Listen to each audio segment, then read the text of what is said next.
সীমান্তে আবারও রূপোর গহনা উদ্ধার। স্বরূপনগরের বালতি নিত্যানন্দকাঠি গ্রাম পঞ্চায়েতের নিত্যানন্দকাঠি সীমান্ত দিয়ে অসিত মণ্ডল নামে এক পাচারকারী মোটরবাইকে তেলের ট্যাঙ্কের নিচে লুকিয়ে 10 কেজি 830 গ্রাম রূপোর গহনা বাংলাদেশে পাচার করার চেষ্টা করছিল।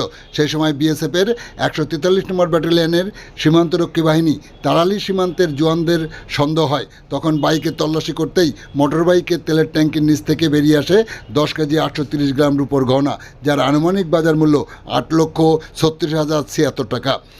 অন্যদিকে স্বরূপনগরের হাকিমপুর সীমান্তেও বিএসএফের 143 নম্বর ব্যাটালিয়নের সীমান্তরক্ষী বাহিনী হাকিমপুর সীমান্তের জওয়ানরা সীমান্তের সোনাই নদীতে টহল দেওয়ার সময় একটি সন্দেহজনক প্লাস্টিকের ব্যাগ দেখতে পেয়ে সেই সময় ওই প্লাস্টিকের ব্যাগটি উদ্ধার করে তল্লাশি করতে প্লাস্টিকের ব্যাগের ভিতর থেকে বেরিয়ে আসে 9 কেজি 653 গ্রাম রূপোর গহনা, যার আনুমানিক বাজার মূল্য 7,33,076 টাকা। ইতিমধ্যে উদ্ধারকৃত ওই রূপোর গহনাগুলি তেঁতুলিয়া শুল্ক দপ্তরের হাতে তুলে দেওয়া হয়েছে বলে বিএসএফ সূত্রে জানা যায়।